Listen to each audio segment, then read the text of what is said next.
In a forest blanketed by the chill of winter lived a small red fox named Ember. Ember was known for her bright eyes and warm heart, always helping those around her. But Ember carried a secret. She was afraid of the dark. Every night when the forest fell silent and shadows stretched long, Ember would curl up in her den, trembling. She feared the unknown that lurked beyond the light of day. One cold evening, a terrible storm struck the forest. The winds howled, and the trees groaned under the weight of the snow. Ember huddled in her den, her heart pounding. But through the roar of the storm, she heard a faint cry. It was Willow, a young hare from the neighboring glade. "Help! Someone, please!" Ember's fear gripped her paws frozen in place. What if the darkness swallowed her? What if she became lost? But the thought of Willow out there, alone and frightened, stirred something stronger than her fear, her courage.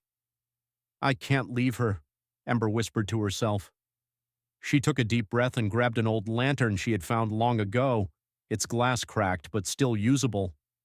Ember lit it with a small spark from her paws, and the soft glow illuminated the path ahead. The storm raged on as Ember ventured into the night. The lantern's light flickered, casting shadows that made her heart race. But she pressed on, calling out, "Willow, where are you?" Finally, beneath a fallen tree, she found the trembling hare. Willow's leg was trapped, and she was too weak to move.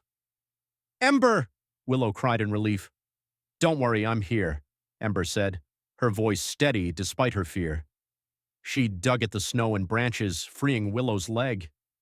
The hare leaned against her, and together they limped back toward the den, the lantern lighting their way. When they finally reached safety, Willow nuzzled Ember's cheek.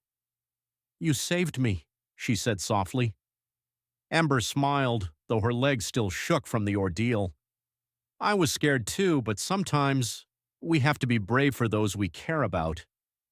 The next morning, as the storm cleared, the forest animals gathered to check on one another. When they heard what Ember had done, they surrounded her with gratitude. From that day on, Ember kept the lantern by her side, not just for its light, but as a reminder. Though she still feared the dark, she learned that her courage was brighter than any shadow. And on stormy nights when the forest was at its darkest, Ember's lantern became a beacon, guiding others home and showing them the way, even as she found her own.